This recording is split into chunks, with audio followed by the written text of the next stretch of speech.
সুধাকণ্ঠৰ জন্ম শতবাৰ্ষিকী বৰ্ষজোৰা কাৰ্যসূচী ৰূপৰে শিকলি ভাঙি দিয়া খুলি ৰাজ্য চৰকাৰৰ বিশেষ উদ্যোগ খানাপাৰাত 8 ছেপ্টেম্বৰত অনুষ্ঠিত হ'ব জন্ম শতবৰ্ষৰ শুভাৰম্ভণি অনুষ্ঠান।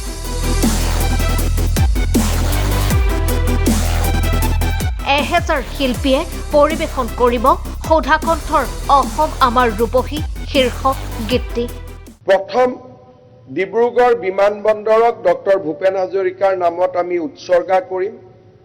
8 ছেপ্টেম্বৰত ভূপেন হাজৰিকা ডাঙৰীয়াৰ বা দেৱৰ 100তম জন্ম জয়ন্তী আমি গুৱাহাটীৰ খানাপাৰা ফিল্ডত আমি অনুষ্ঠিত কৰিম।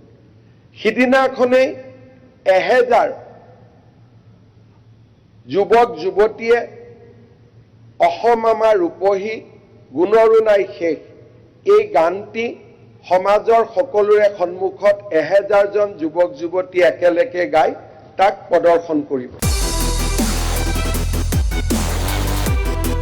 সুধাকণ্ঠৰ জন্মভূমি অৰুণাচল আৰু একালৰ কৰ্মভূমি বংগৰ উপৰি মহাৰাষ্ট্ৰতো আয়োজিত বিশেষ কাৰ্যসূচী। ভূপেন হাজৰিকাৰ কৰ্মভূমি অৰুণাচল প্ৰদেশ তেওঁৰ জন্মভূমি বা তেওঁৰ শৈশৱত তাতে তেওঁ আছিলে আৰু পৰৱৰ্তী সময়ত পশ্চিমবংগ এই দুইটা স্থানতে আমি দুখন তেখেতৰ স্মৃতিচাৰণ সভা আমি অনুষ্ঠিত কৰিব খুজিছোঁ। তাৰ পৰৱৰ্তী সময়ত আমি মহাৰাষ্ট্ৰ বোম্বাইত য'ত নেকি তেখেতে প্ৰফেশ্যনেল কাম বৃত্তিগত সময় পাৰ কৰিছিলে আৰু বহুতো তেখেতৰ অনুগামী আছে আমি মুম্বাইত ভূপেন হাজৰিকা দেৱৰ স্মৃতিচাৰণ সভা এখন অনুষ্ঠিত কৰাৰ সিদ্ধান্ত লৈছোঁ।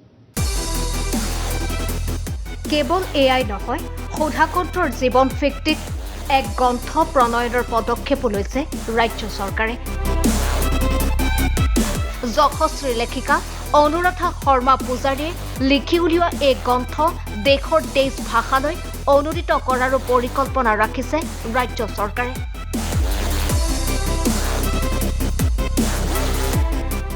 ভূপেন হাজৰিকাৰ নামত এটা মুদ্ৰা কইন্স ৰিজাৰ্ভ বেংক অফ ইণ্ডিয়াৰ দ্বাৰা এটা কইন্স আমি নিৰ্মাণ কৰিব খুজিছোঁ।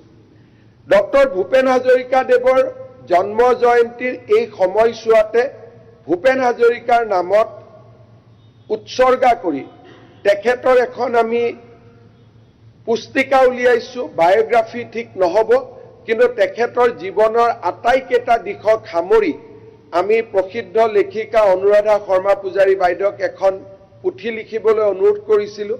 তেখেতে আমাক পুথিখন লিখি দিছে। এই পুথিখন আমি 23টা ভাৰতীয় ভাষালৈ আমি ৰূপান্তৰ কৰিম। কানাডাৰ পৰা তামিললৈকে মাৰাঠীৰ পৰা গুজৰাটীলৈকে 23টা ভাষাত আমি ৰূপান্তৰ কৰি ভাৰতৰ কলেজ বিশ্ববিদ্যালয় আৰু বিভিন্ন লাইব্ৰেৰী প্ৰায় 4 লাখ কপি আমি ভাৰতৰ বিভিন্ন লাইব্ৰেৰী বিভিন্ন আমাৰ কলেজ বিশ্ববিদ্যালয় স্কুল সকলোৰে লাইব্ৰেৰীত আমি পঠাব সিদ্ধান্ত লৈছোঁ যিটো তেওঁলোকৰ নিজৰ ৰাজ্যৰ ভাষাত হ'ব। হিন্দী বা ইংৰাজীত নহয় তেওঁলোকৰ নিজৰ ৰাজ্যৰ ভাষাত থাকিব। উৰিষ্যাত উৰিয়া ভাষাত যাব, গুজৰাটত গুজৰাটী ভাষাত যাব। সেইধৰণে আমি আন এক প্ৰস্তুতি লৈছোঁ। একেদৰে দেশৰ 4 লাখ স্থানত ৰখা হ'ব এই জীৱনী গ্ৰন্থ। আনহাতে 10ৰ পৰা 12 লাখ পৰিয়াললৈ প্ৰেৰণ কৰা হ'ব ৰাজ্য চৰকাৰৰ উদ্যোগত প্ৰকাশিত সুধাকণ্ঠৰ জীৱনী গ্ৰন্থ। অসমৰ নৱপ্ৰজন্মৰ মাজত ভূপেন হাজৰিকা যাতে জীয়াই থাকে তাৰ বাবে আমি এই পুথিখনেই আমি সিদ্ধান্ত লৈছোঁ যে 10ৰ পৰা 12 লাখ এই পুথিখনৰ প্ৰতিলিপি আমি অসমৰ মানুহৰ ঘৰলৈ পঠাবৰ কাৰণে চেষ্টা কৰিম যাতে প্ৰতিটো পৰিয়ালৰ ঘৰত ডক্টৰ ভূপেন হাজৰিকাৰ পুথি এখন থাকে। ৰূপৰে শিকলি ভাঙি দিয়া খুলি পৰিকল্পনা কৰা হৈছে সুধা কণ্ঠৰ স্মৃতি জড়িত আমেৰিকাৰ কলম্বিয়া বিশ্ববিদ্যালয়তো জন্ম শতবাৰ্ষিকীৰ অনুষ্ঠান আয়োজনৰ বৰ্ষজোৰা কাৰ্যসূচীৰ অন্তিম অনুষ্ঠান আয়োজন কৰা হ'ব নতুন দিল্লীৰ ভাৰত মণ্ডপত। News desk report nation any.